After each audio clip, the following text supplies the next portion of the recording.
going live. And just give it a minute.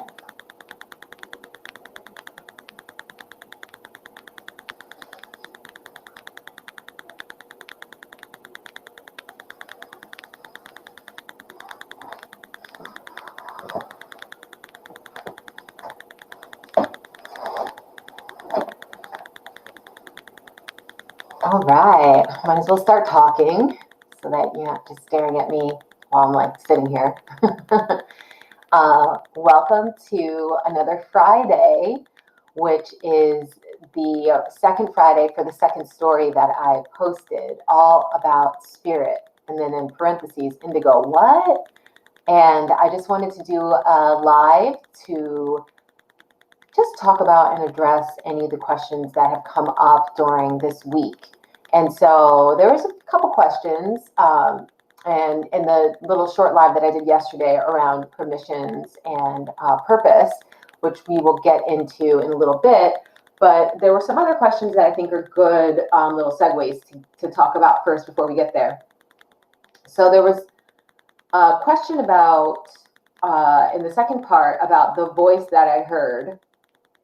And was I scared the first time that I heard that voice? It's so interesting because the first time that I heard that voice, you know, I feel like we all hear our intuition and our ego kind of talking to us throughout our day. There's like a lot of like chatter. So like hearing a voice, we're kind of used to that. It wasn't that I was scared when I heard this voice. It was just loud. It was like, it just like shut everything else out of my mind. And the only thing I heard was just that he has non-Hodgkin's lymphoma. That was all that I heard. And I was just like, whoa, you know, like it really definitely kind of like gave me pause. And I think I was not scared of the voice. I was more scared of the message that the voice said. You know, I had just been reading this book by Carolyn Myss, or Mice, I think she pronounced it, M-Y-S-S is her last name, called Anatomy of the Spirit. And she is a medical intuitive. And it was the first time I had actually heard about being a medical intuitive was through reading this book. And she talks about how to kind of get to understand and hear that voice within yourself.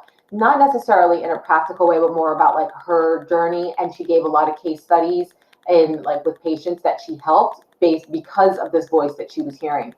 And it was just in me, you know, I was really digesting this book and, you know, thinking about, I'm like, wow, imagine if I could be a medical intuitive, like what that would be like, how my life would be, you know, so it was like on my radar. So when I heard that voice, I wasn't really scared. And that's probably why, because I had just read this book. But I think I was more taken back by its message. Because once you hear something like that, your mind thinks that you actually said something terribly bad about a person that you really like. That's a friend of yours, you know, and that was the part that was like harder for me to swallow. And then I had to understand that like I wasn't passing judgment on him. That wasn't it at all. It was just a fact that was like given to me through spirit. So scared, not necessarily so, more about feeling like, oh shit, like that's the message that came up, like I feel horrible. But then like, you know, that's the ego itself that's attaching the feeling, right? Like I feel horrible, as opposed to just really being open. And as I've learned this voice and worked with it more, it is about just being open and receiving and not about passing judgment. That's another really big thing too. All right, and so question number 2, did I always know that I was different? It's so funny. No, I didn't think that I knew that I was like different as far as like, you know, discovering along the lines that I have these characteristics of being an indigo child, or I think some people call them crystal children too. Like, it depends when you're born. I think I'm considered more of an indigo.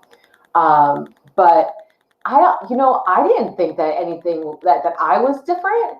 I thought like everybody else was different. I was like, I don't understand why they're going along with this. Like when it comes to like when we were kids and the issues that I had with religion and growing up with in the house with my father and my sisters, I would like look at my sisters and I'm like, you guys don't think that there's like something wrong with this? Like, why don't you guys see this isn't right? You know, I don't know. I thought that everyone else was wrong. You know, I was like, what's wrong with everybody else? So I didn't necessarily think that I was different. I just thought that, you know, like why wasn't everyone else seeing things the way that I was seeing them? You know, because to me it was always very, very matter of fact, like very matter of fact that, you know, I was here to question. I wasn't going to just believe what was put in front of me all the time. And that I really had a strong connection to nature and to animals when I was a kid, always, always, like rescuing baby birds and catching stray dogs, that, you know, whatever I had to do when I was a kid, I would do that, you know, because I felt like that was me doing my part, right? And so I had a hard time with understanding how I had this one neighbor and she just loved her baby dolls, you know, and I think a lot of young girls do love their baby dolls. And I had a lot of baby dolls. I love them. But you know, for some girls, like that was like all that they were about. And for me, it was more about like being adventurous and being really connected to the earth and getting dirty and questioning everything and everybody and speaking my truth and being really loud about it. You know, that was really what was real to me. So I looked at everyone else like, what's wrong with them? You know, which is really really funny. I know now that I say it out loud. But as a child, it was like, of course, everyone is off. I'm the one that's completely on and right. So as a child, no, I didn't, and I was told a lot as a kid that, you know, something was wrong with me, that I was different. Like I remember one memory from when I was in kindergarten, and I'm born left-handed, so I was in kindergarten, and our teacher, Miss Levine, she was really evil. I remember Miss Levine being like an evil kindergarten teacher. She smoked a lot of cigarettes. I remember her smelling like smoke a lot. And we were doing a cutting exercise, cutting using little scissors, and Miss Levine, she hit me on my head, and she was like, "Don't use them like that, silly. Like, what's wrong with you?" kind of thing. And I was like, what? I was like, you know, because the scissors were made to be used out of the right hand, but I was a lefty. So in my mind, they're made to be made to use out of the left hand. And so, you know, I clearly, like, that was me being different. But yet again, I was looking for the world to respond to me being who I was, not for me to have to conform.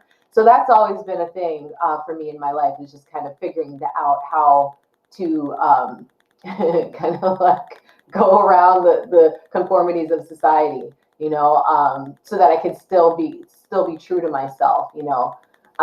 So I wouldn't necessarily say that I always knew that I was different. I just thought that everyone else was different, and I was completely right. It's such a funny thing to say out loud, but it's true. And you know, if my honesty gives you a chuckle, then I say that my job is done. All right, and so the next question is, how do I find my purpose? How did I find my purpose? And then that brings me to the whole topic of permissions and the importance of giving ourselves permission to be and feel however we need to. Because, you know, in society, like, you know, my kindergarten teacher example, like, she was making me conform, you know, and school is great because we do have the socialization aspect that's positive. But then there's also a lot of these socializations that happen that are more about conforming to certain systems. And that can be harmful when you are dealing with a child that has like a really wild, really free kind of spirit. It kind of pulls you together and makes you into like this small thing that's just the same as this thing, same as this, same as this, right? And so that conforming takes away our belief that, you know, we are able to do certain things in our lives. So what winds up happening is that later on down the line, we literally in our adult lives have to give ourselves permission. We have to give ourselves permission. We have to give ourselves permission to explore, to explore all the different facets of who you are, what really makes your heart sing, what gives you the most joy, what allows you to express yourself the most. You know, for a lot of people, we spent our lives being trapped and conformed in our school systems and in our churches, and so we don't really know how, like, who we really are. So first, you have to give yourself that permission. You have to give yourself that permission to go into that. So, like, my whole process of how I started out in kindergarten and then who I became, you know, as a senior in high school was completely different. You know, I went through my own conforming and my own socialization, and it wasn't until I had that awakening when I was coming up out of the subway on my way into the office that day, when things really changed for me. And I was like, oh shit, like I had totally been, I kept conforming. I kept following that straight path right in front of me, which prevented me from seeing all these other pieces of myself. And that is what a lot of people spend their whole lives doing and being, because we think that this is just the way we're supposed to go. But in the peripheral, there's so much more. There's so many parts of ourselves that we have tucked away and hidden that really need to express themselves, you know. And so I hope that just talking about that really helps some of you to really say that, like, hey, that's right. I should give myself permission to feel this way, to be this way, to whatever. You know, we really need to give ourselves permission. And once you give yourself that permission, that's when we align with our purpose. There's a very small percentage of people that are born on this planet being like, I know exactly what it is that I want to do for my whole life, and that's what I'm going to do, and I'm going to do it till I die. There's like such a small percentage of people that actually are able to do that. The majority of us have been like put in these categories and in these boxes, and we spend a lot of time, years and years and years in them, and we forget our own connection to our own, like the deeper parts of ourselves, which aligns us with our purpose.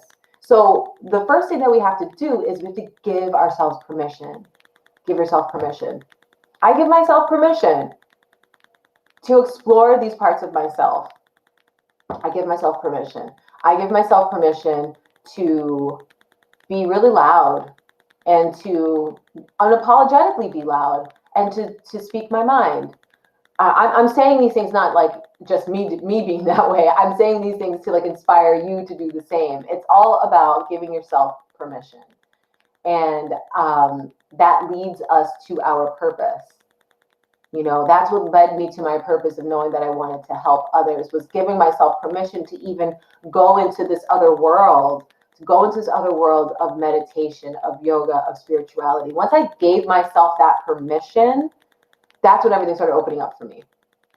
That's when everything started opening up. And then it continued to open up. And then once I gave myself that initial permission, then I still had to go in and give myself permissions to go in deeper, permissions to actually be a teacher, permissions to stand up and be a mentor, permissions to stand up to speak. You know, I had to give myself that permission. It's not something that for a lot of us just happens on its own, because in our conditioning and our socialization, it's been like kind of squashed. And now is the time to open all of that back up again. So those were the questions, the big ones that came up. And then there was another one about what made me move to California. And the short answer is that I always thought that I lived in California when I was a kid. So that's really what that's all about. I swore I lived in California when I was a kid, when I was a little girl, up until I was in second grade, when we learned in social studies the map, and I got to actually see our state of where we were from, like where we lived. I swear to God, I lived in California when I was a kid. And in my mind, there were valleys, there were canyons, there were palm trees. And so I would go outside and I'd look around and I'm like, that's funny. The palm trees must be in the other part of California. Like, I don't know why there's no palm trees here. Like, that was me as a child. And I remember the first time that I experienced snow and we had like a cul-de-sac. We lived in a cul-de-sac in this little suburb town, and I would go. We went in the back, and the snow was like, I was little, but the snow was like 2 feet high, and I remember going through the snow, and like the snowflakes were giant, and I'm like, oh my God, this is amazing. It was like as if I had never experienced snow before. And I swear it's because I lived in California before. I don't know. I have no idea, but I swore to God I lived in California as a child. So me finding my way to California at the age of 28 was just part of my journey. I had to do it because I had to go back. I believe in past lives. So I probably spent many lifetimes in California before. And the last one, definitely, I spent in California, and I had to come back and I had to finish whatever it was here that I didn't have a chance to in my last life. So honestly, that's really the reason why I moved to California, because I couldn't really have it any other way, because it wasn't in the cards. I'm glad I'm from the East Coast. It's made me pretty tough and hard, and I'm glad that I lived in New Jersey, because we did have a really we really did have a great education in New Jersey.